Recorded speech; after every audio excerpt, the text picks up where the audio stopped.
because you're a single mom does not mean that you have to be desperate, right?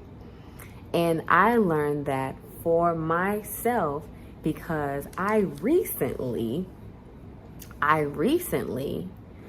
turned down an engagement because I wanted better.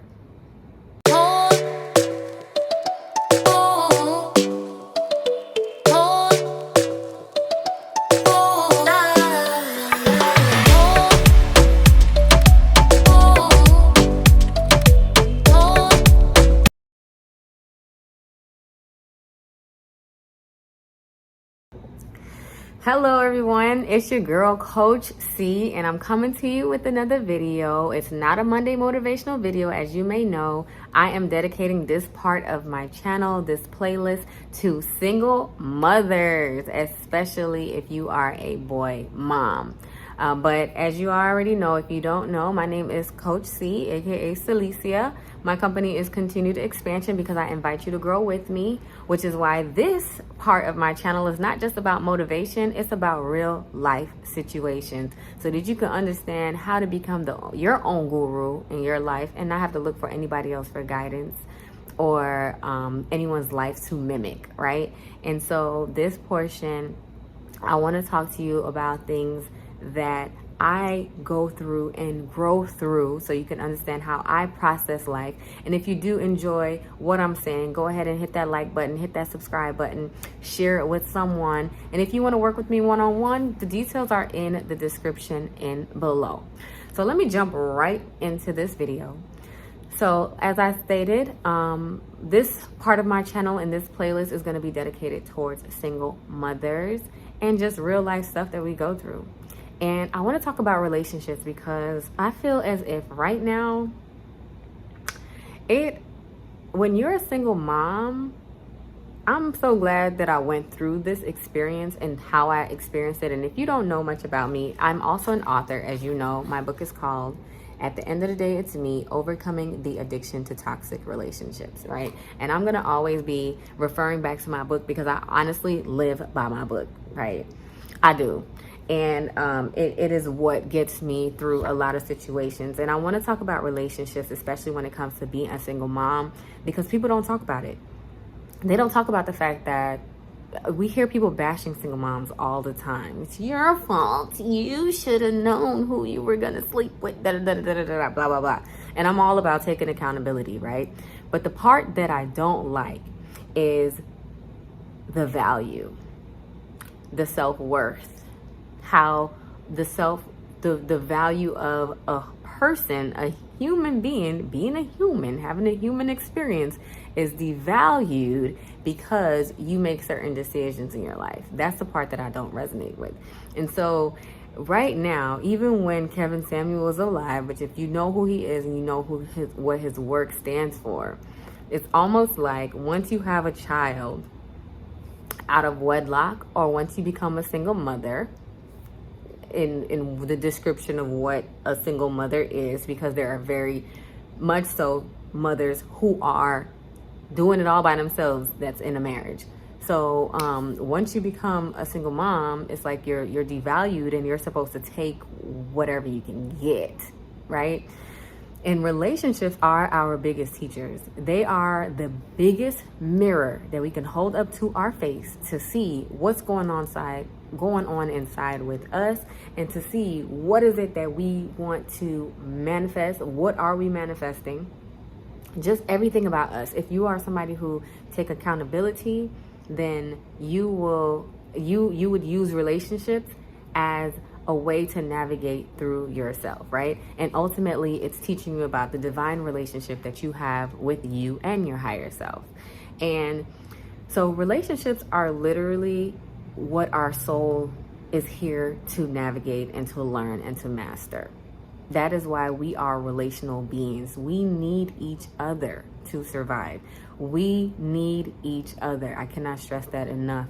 The whole solo dolo route does not work. Even on the path to success, you need a community. To raise a child, you need a community, right? Whatever your community looks like, you still need people. And to do it alone, a lot of mental illnesses is linked to the lack of relationship with your parents, with your caregivers, right? In life, it's always about relationships. We're healing from all these traumas. How we show up after all of our traumas have taken place, that's because of relationships. So we are here to master relationships, and ultimately the relationship with ourselves. And so with that being said, right, because you're a single mom does not mean that you have to be desperate, right? And I learned that for myself because I recently turned down an engagement because I wanted better. That's pretty much what it was, right? And I feel as though as women, especially when you get into your 30s, it is always push and pressure on you to be able to have a husband, or else something is wrong with you, or you have to have children by a certain age because you're running out of time, and all of these things that society put this pressure on you. And so sometimes we take what we can get. Now, I have been a victim of this impatience because when I got pregnant, again, I'm gonna be real with y'all because I'm authentic. When I got pregnant, I was like, I'm gonna lean into this because even though it is not pretty and even though it's looking real ghetto over here, I'm just gonna take what I can get, and I'm gonna lean into this experience because who knows if I will ever be able to have a child again.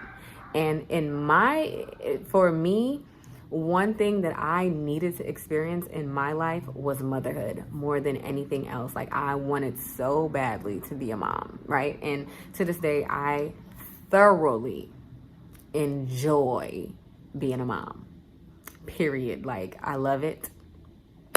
I love it. So something that I want to touch on too is that a lot of time we place our happiness outside of ourselves, right? And I became a victim to that. I became a victim, and I feel like I'm gonna be as open and as honest as I possibly can, because I feel like I go through certain things because the universe, the Most High, knows that I'm not gonna shut up. I'm gonna talk about it because you're not gonna know something about me and hold it over my head and make me feel bad about my life. Like I'm supposed to be this perfect person and rub it in my face. And I feel like we're so scared to show up in our truth, and that's why so many people suffer in silence. I'm for those people who are suffering in silence to let you know that you are not alone, right? When I'm going through it, what do? I binge watch YouTube videos with people with similar stories to kind of help me push through. And so I feel like this is me paying it forward, right? And so I feel like we always want something else and more in our lives to make us feel whole and fulfilled on the inside. And we place our happiness outside of ourselves. When I get the career, I'll be happy. When I get the husband, I'll be happy. When I get the money, I'll be happy. When I have this house, I'll be happy. When I'm driving this car, I'll be happy. When my locks are longer, I'll be happy. Like, there's so many things that we place outside of ourselves. And sometimes we can do it consciously and we can do it subconsciously. And so in my situation, I had to reflect on, okay, why is it that I attracted this situation? And I learned that we are always manifesting. There is no such thing as you not getting what you are trying to manifest. There's no such thing. You are always getting what you're manifesting. You are always a match to what you're manifesting, regardless if the situation is good, bad, ugly. We can't just say the good things are what we manifested and want to take all of the pride and the glory in that. We have to also recognize that things that don't work out And things that didn't go so well are things that we are still manifesting. Okay? And so you always have to look within. And so being a single mom does not mean that you're desperate, because you don't want to manifest outside of that desperation. I found myself manifesting outside of this desperation for a sense of safety, a sense of security, financial security, a full home with a male figure, a father in the home, a complete family. I found myself in this space where I was subconsciously always thinking about these things, feeling as if these things will make me happier. And even though in my life I was happy, I am happy. Like, one thing that people say about my son is that he's always happy. The daycare teachers, people who see him, people who know him, he's happy. And he's happy because his mother is happy. So when you are a single mom, you truly have to prioritize your happiness over everything. Okay? Your happiness comes first, because you got to be good for your child or your children. And that is it. That's law. Okay? And so I was a happy person, but I found myself, I even caught myself one time, some of the inner language that I had within myself were a lot of the different programs that I was getting from society, from people, from friends, from social media, that made me feel unworthy. And then it made me small. It made me not show up how I wanted to show up. And then it also made me manifest a person to bring me a message, right? A lot of times these relationships that we are encountering, if you can learn how to self-reflect and grow, that is my motto. If you're not growing, you're dead out here. And I don't want you nowhere next to me, because your time is coming.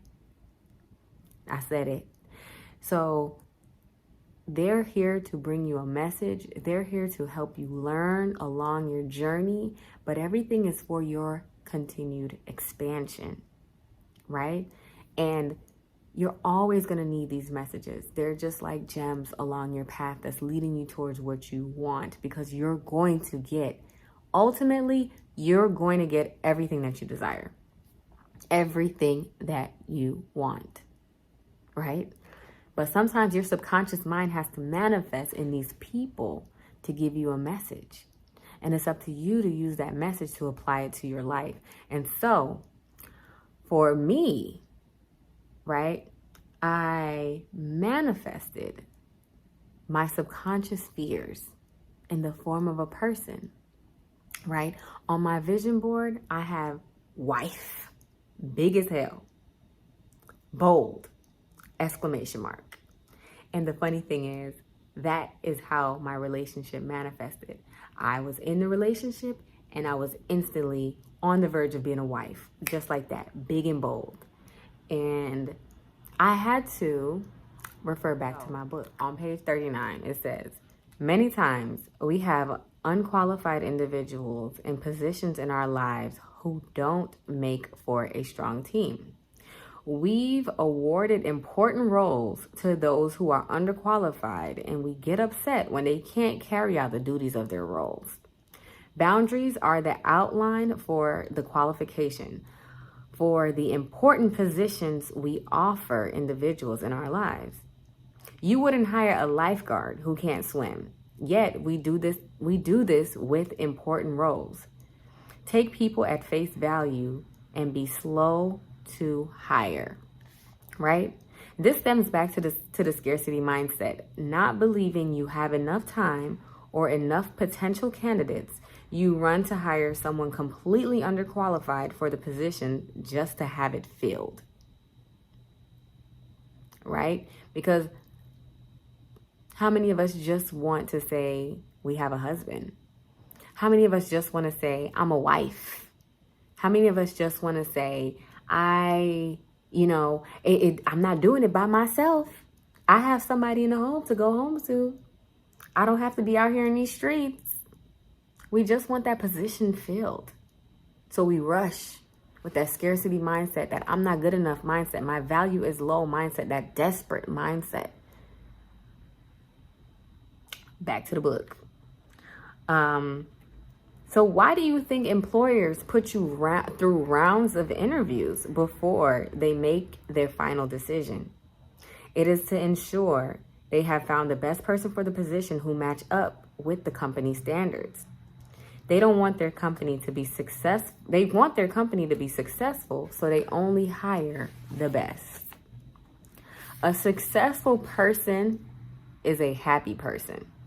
Your happiness is unstable if you are constantly in and out of toxic relationships and experiencing heartbreak over and over again. We find value through our relationships and connections in life. If they are always on the rocks or unhealthy, there is no way we can maintain our happiness. Chances are you are quick to hire and slow to fire. So now there's a mantra that I have, and I say it all the time. I listen to the whispers of the universe before they become slaps from reality. I listen to the whispers of the universe before they become slaps from reality. So you are doing deep ancestral work. If you are someone who, like me, is addicted to toxic relationships, and this can be even from who was addicted to toxic relationships and who are moving into cultivating meaningful, healthy relationships, intimate relationships, you will see that you're not the first person, right? Maybe your mother, maybe your father, maybe your grandparents. You can see that somewhere down the line there was a missing piece to this puzzle, and now you're trying to figure it out. And everyone is trying to figure out life, right? And when they learn a philosophy that works for them, they try to pass it on to you. Some people, then you get a bunch of people that be like, yeah, I like this philosophy, it helped me. But ultimately, you're paving your own path.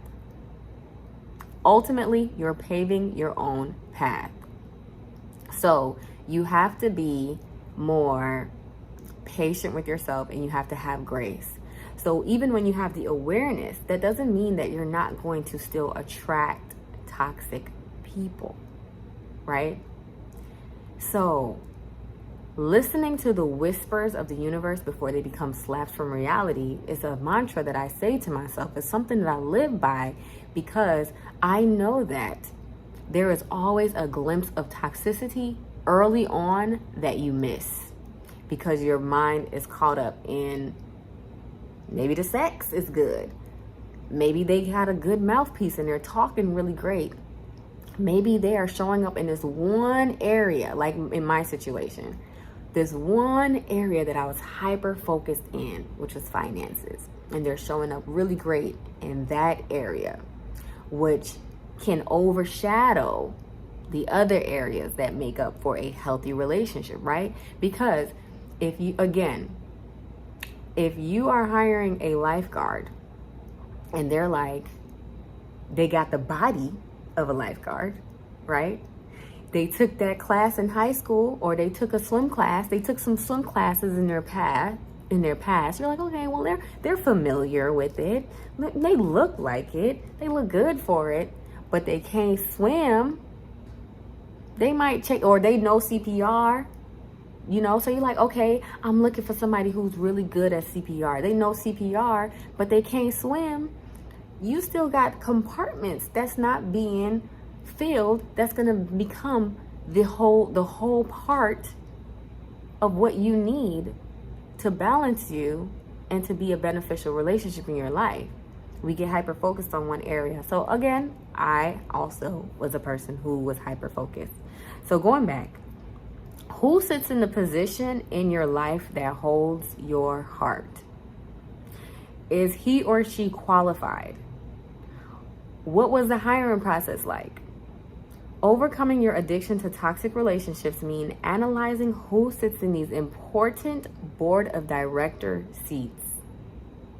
The one who sits in the seat holding your heart should have a clear, defined list of qualifications to help filter out those who do not meet the qualifications. Without these boundaries, anyone can fill these positions. And this is what makes underqualified individuals slip through the cracks, causing us long-term damage to our company. All right. I wanted to share that part with you because I had to look at my company, which is me. My son sits in the board of director seats as well, right? Because he's the closest to my heart. And I had to analyze the different compartments of what I was gaining in the relationship or what I was not getting in the relationship. Now, don't get me wrong. No one is perfect. No one is perfect. No one is perfect. And this is not about someone being perfect. This is not about perfection.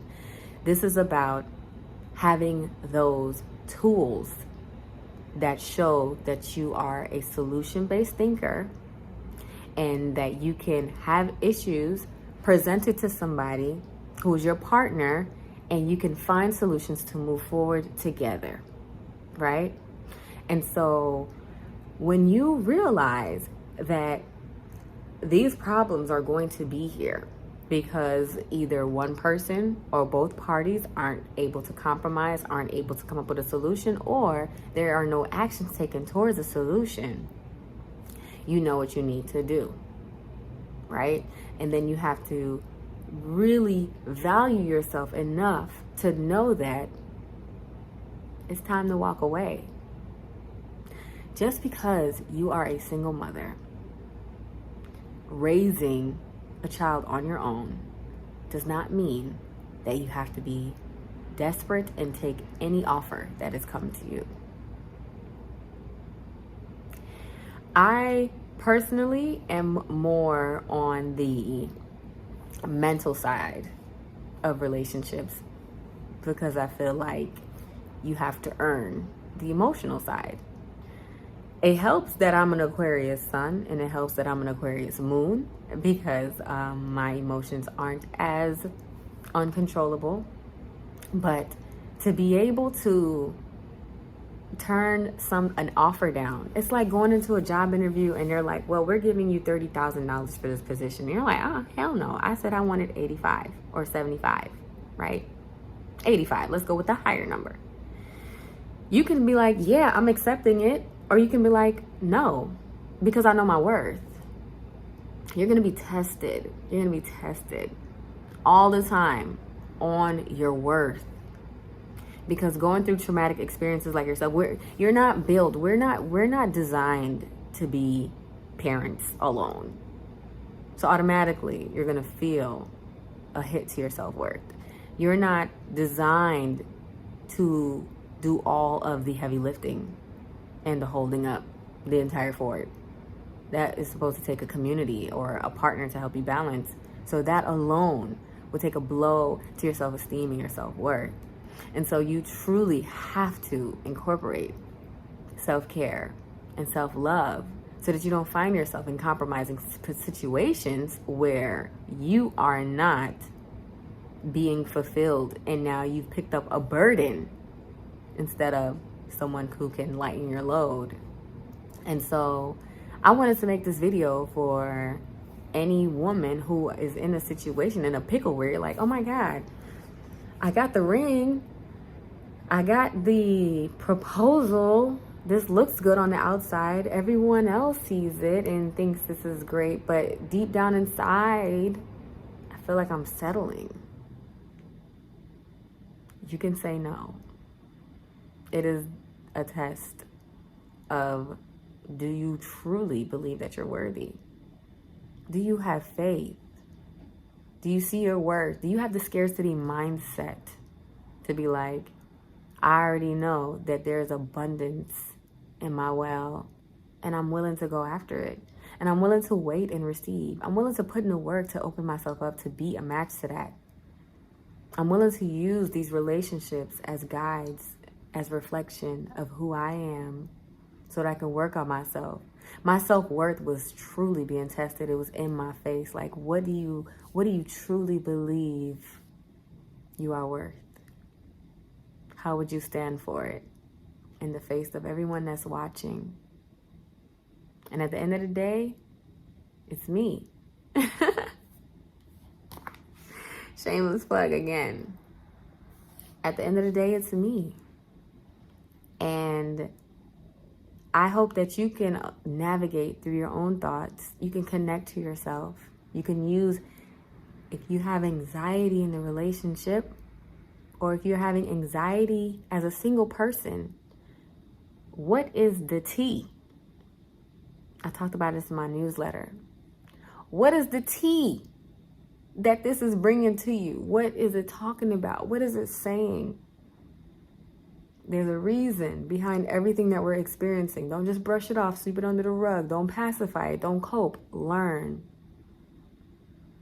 So, as you all know, if you like this video, if you like this video, give it a thumbs up. If you feel like there's someone that could benefit from this video, share it with them. And subscribe to my channel. Again, this playlist is going to be for single moms, especially boy moms. I hope you found this video beneficial, and I hope to see you soon. Come back. Bye-bye.